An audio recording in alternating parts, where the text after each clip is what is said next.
Good morning all. I'm a postdoctoral research fellow working on the history of music in Ireland's country houses in the 18th and 19th century. Irish country house scholarship is currently being led by NUI Maynooth, and specifically by the Centre for the Study of Historic Irish Houses and Estates, located in the History Department.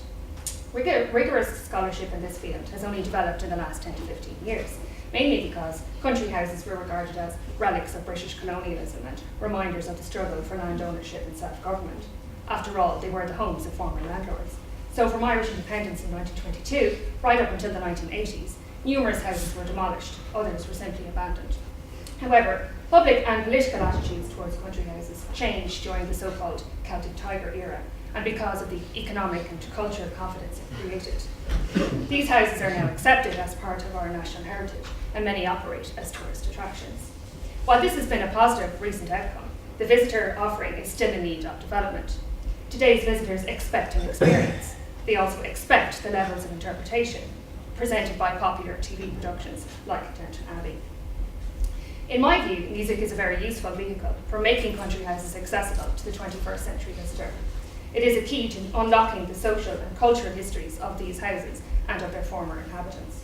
After all, music was an integral aspect of social life for the Irish landed elite, and it was very closely linked with dancing. It's very difficult to overstate the significance of dancing in the 18th and 19th centuries. Dancing was a measure of breeding, of social courtesy, even of deportment. It indicated years of investment in a person's social refinement. Lessons with the dancing master began as early as 6 or 7 years of age, and often continued well beyond marriage. Etiquette was taught, as well as the requisite dance steps, for a variety of group dances, including minuets, waltzes and quadrilles.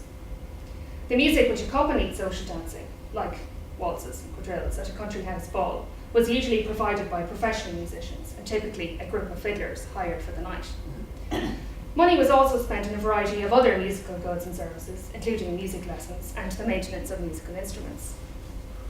Most music-related consumption, however, was either by or for the women of the country house. But these elite women only played music in small, informal gatherings, and rarely, if ever, in public. So what was the point of taking instruction on the harpsichord, on the guitar, or on the harp? Well, playing music and singing were considered to be appropriate ways of occupying the female mind and keeping in good spirits. A cheery disposition was believed to have positive physical effects, and this, of course, made a woman more attractive to the opposite sex. This conception of music was promoted by women themselves, as much as the music industry throughout the 18th and 19th centuries. However, elite women were also discouraged from studying music too seriously to avoid appearing too masculine.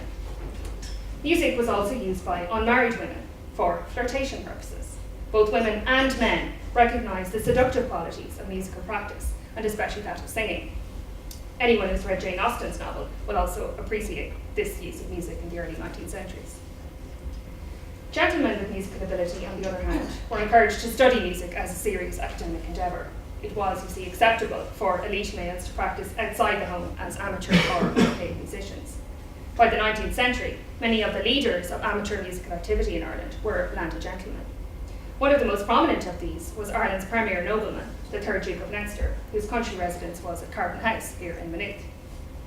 For people like the Duke of Leinster and his family, musical activity embodied notions of propriety. It promoted good social relations with peers, and even informed the furnishings of spaces within their homes. But the study of music in the country house also offers perspectives on a landlord's relationships with his tenants, servants, and other employees. It was in the context of these relationships that music occurred at servants' dances and harvest festivities out on the domain. The landlord paid individual pipers and fiddlers to provide not only music, but a reminder of his dominance in the locality. Relationships with military men are also instructive, as many landlords were high-ranking army officers who regularly invited their uniformed friends to dance with the ladies at their homes. A number of prominent landowning officers also kept their own military bands. This was an expensive undertaking, with uniforms, instruments, and instruction to be paid for.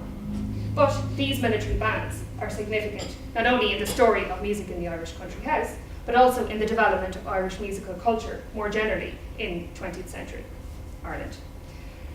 I hope that at very least this brief presentation has enhanced your appreciation of the Irish country house and the historical role played by music in the lives of the former inhabitants. More generally, my research can and will enhance the visitor experience currently on offer of these historic properties.